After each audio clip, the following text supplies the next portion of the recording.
اعوذ باللہ من الشیطان الرجیم، بسم اللہ الرحمن الرحیم۔ السلام علیکم۔ Silver rock schools and college میں خوش آمدید۔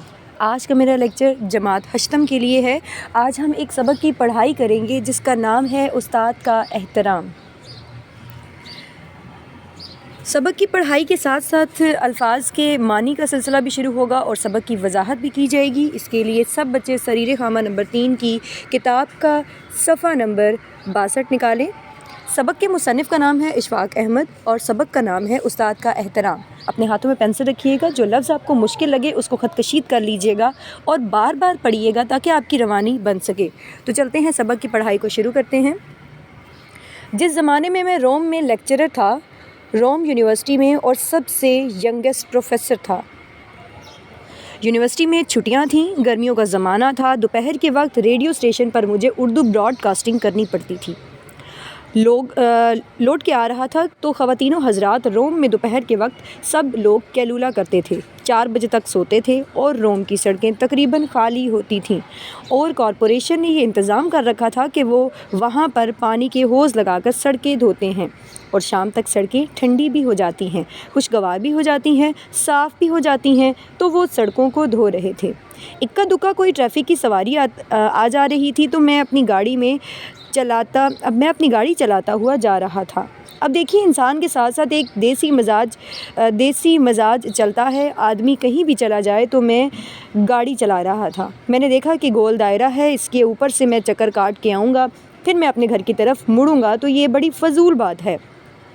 بیچ میں سے چلتے ہیں، اس وقت کون دیکھتا ہے، دوپہر کا وقت ہے، تو میں بیچ میں سے گزرا۔ وہاں ایک سپاہی کھڑا تھا، اس نے مجھے دیکھا اور اس نے پرواہ نہیں کی، جانے دیا کہ یہ جا رہا ہے، یہ نوجوان تو کوئی خاص بات نہیں۔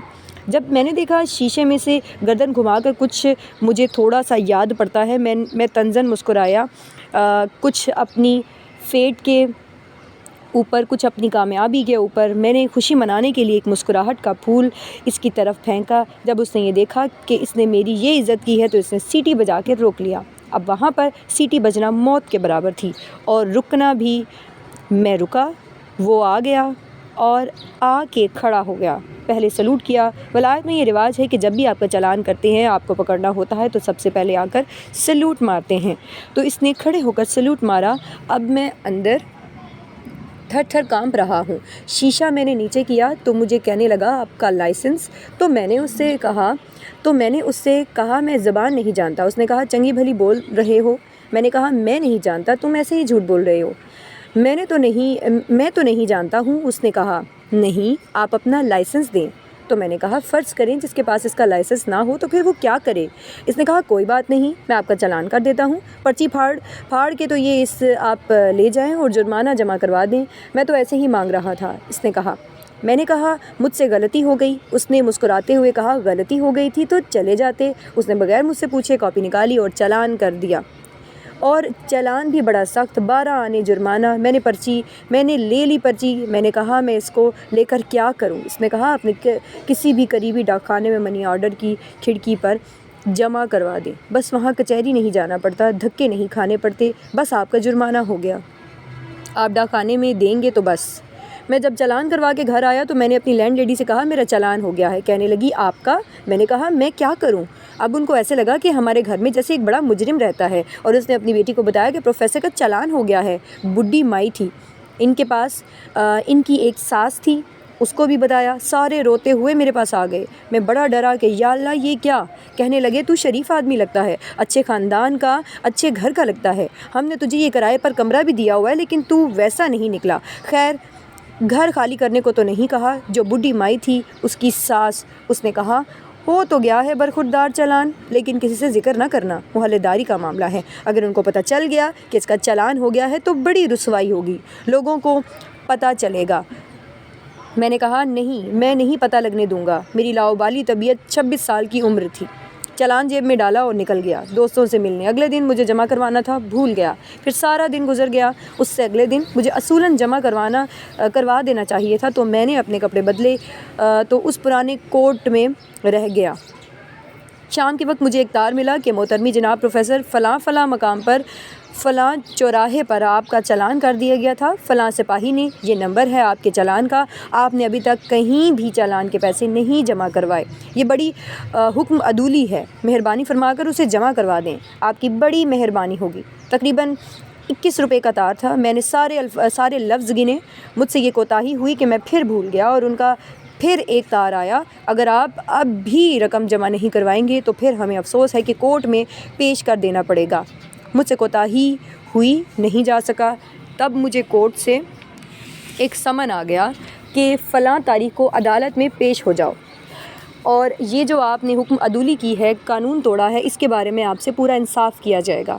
ان کی بولی چونکہ رومن لا وہیں سے چلا ہے تو بڑی تفصیل کے ساتھ اب میں ڈرا، میری سٹی گم ہو گئی، پریشان ہوا، اب میں دیار غیر میں ہوں، کوئی میرا حامی و ناصر مددگار نہیں ہے، میں کس کو اپنا والی بناؤں گا؟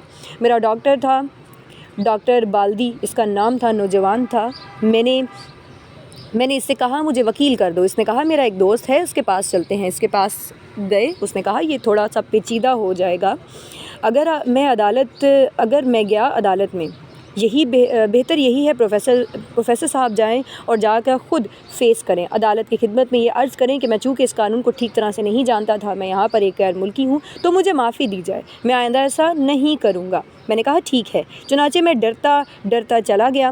اگر آپ کو روم جانے کا اتفاق ہو تو پیلس آف جسٹس وہ روم زمانے کا بہت بڑا وسیع و عریض ہے، اسے تلاش کرتے کرتے ہم اپنے جج صاحب کے کمرے میں پہنچے تو وہاں تشریف فرما تھے، مجھے ترتیب کے ساتھ بلایا گیا تو میں چلا گیا۔ اب بالکل میرے بدن میں روح نہیں ہے اور میں خوفزدہ ہوں اور کانپنے کی بھی مجھ میں جرت نہیں، اس لیے کہ تشنج جیسی کیفیت ہو گئی تھی۔ انہوں نے حکم دیا کہ آپ کھڑے ہوں اور اس کٹہرے کے اندر۔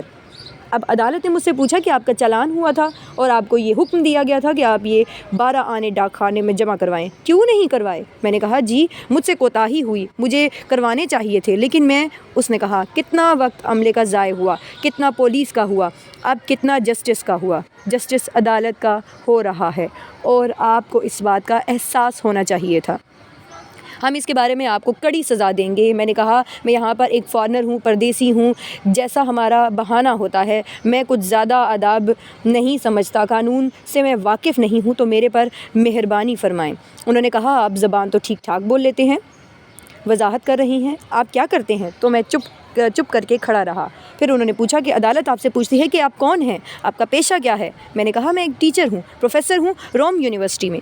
تو وہ جج صاحب کرسی کو سائڈ پر کر کے کھڑا ہو گیا اور اس نے اعلان کیا teacher in the court, teacher in the court, جیسے اعلان کیا جاتا ہے، اور وہ سارے اٹھ کر کھڑے ہو گئے، منشی، تھانے دار، عملدار جتنے بھی تھے، اور اس نے حکم دیا کہ chair should be brought for the teacher, a teacher has come into the court۔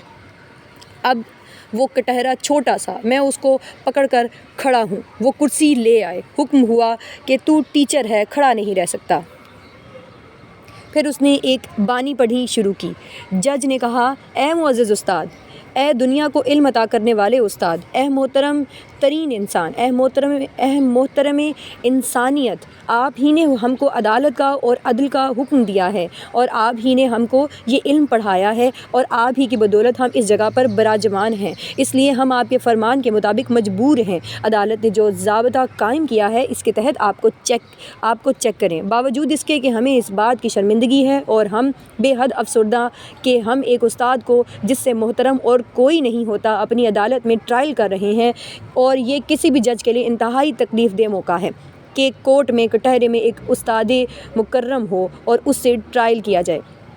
اب میں شرمندہ اپنی جگہ پر، یا اللہ یہ کیا شروع ہو رہا ہے؟ میں نے کہا حضور جو بھی آپ کا قانون ہے، علم یا جیسے کیسے بھی آپ کا ضابطہ ہے اس کے مطابق کریں، میں حاضر ہوں۔ تو انہوں نے کہا ہم نہایت شرمندگی کے ساتھ اور نہایت دکھ کے ساتھ اور گہرے الم کے ساتھ آپ کو ڈبل جرمانہ کرتے ہیں، 1.5 روپیہ ہو گیا۔ اب جب اٹھ کے اس کرسی میں سے اس کٹہرے میں سے نکل کر شرمندہ باہر نکلنے کی کوششیں کر رہا تھا، وہ جو جج اس کا عملہ تھا، اس کے منشی تھے، وہ سارے جناب میرے پیچھے ٹیچر ان دا کورٹ جا رہے تھے کہ ہم احترام فائقہ کے ساتھ آپ کو رخصت کرتے ہیں۔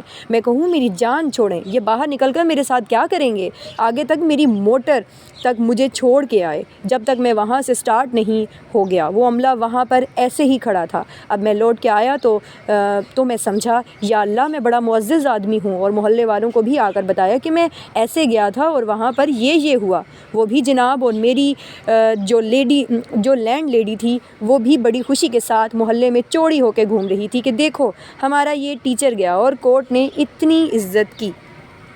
تو پیارے بچوں، اس سبق کی پڑھائی کے بعد جو سب سے پہلی چیز ہمیں پتہ چلتی ہے وہ یہ ہے کہ سبق کے عنوان کے مطابق ہمیں یہ پتہ چلتا ہے کہ استاد کا احترام ہمارے معاشرے میں کس قدر اہمیت رکھتا ہے۔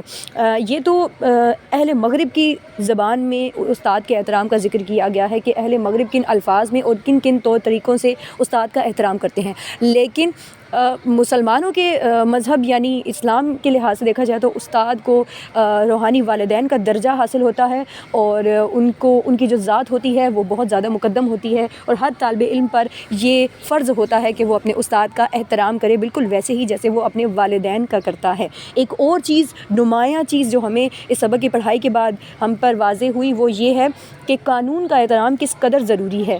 چاہے مصنف جو ہے استاد کی حیثیت رکھتے تھے، لیکن اس کے باوجود جج نے ان پر جرمانہ ضرور عائد کیا، کیونکہ قانون کی بالادستی کسی پر بھی فرض نہیں ہے۔ سب کا احترام اپنی جگہ، سب کا عہدہ اپنی جگہ، لیکن قانون کا احترام مقدم حیثیت رکھتا ہے۔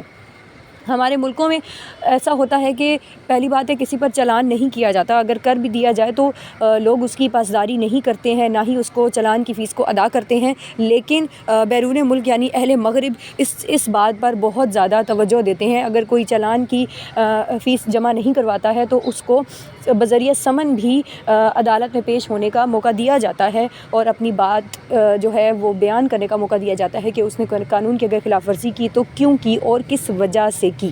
ٹھیک ہے، سبق کی پڑھائی کے بعد اس کے بعد ہم آگے چلتے ہیں آپ کے الفاظ کے معنی کی طرف، دیکھتے ہیں کہ الفاظ کے معنی کون کون سے ہیں۔ آپ کا سب سے پہلا لفظ ہے احترام فائقہ، اس کا مطلب ہوتا ہے برتر لوگوں کا احترام یعنی بڑے لوگوں کا احترام۔ اس کے بعد ہے آپ کا لفظ اکا دکا، اس کا مطلب ہوتا ہے ایک آدھ یا کوئی۔ علم کا مطلب ہوتا ہے دکھ یا غم۔ پیچیدہ کا مطلب ہوتا ہے الجھا ہوا۔ تشنج کا مطلب ہوتا ہے اینٹھن یا جکڑ جانا، اور چنگی بھلی کا مطلب ہوتا ہے اچھی خاصی۔ حکم عدولی کا مطلب ہوتا ہے حکم نہ ماننا۔ دیار غیر کا مطلب ہوتا ہے باہر کے ملک۔ کیلولا کا مطلب ہوتا ہے آرام کرنا، کھانا کھانے کے بعد سستانا۔ اور آخری لفظ ہے آپ کا لینڈ لیڈی، اس کا مطلب ہوتا ہے مکان کی مالک یا مکان کی مالکہ۔ تو پیارے بچوں، آپ کو اس سبق کی پڑھائی کے بعد بہت کچھ معلوم ہو گیا ہوگا۔ اگر آپ کو کچھ سمجھ میں نہیں آتا تو اس کے لیے ضروری ہے کہ آپ ویڈیو کو 2 سے 3 بار ضرور دیکھیں، اور اپنا اور اپنے پیاروں کا بہت سارا خیال رکھیے گا۔ اللہ حافظ۔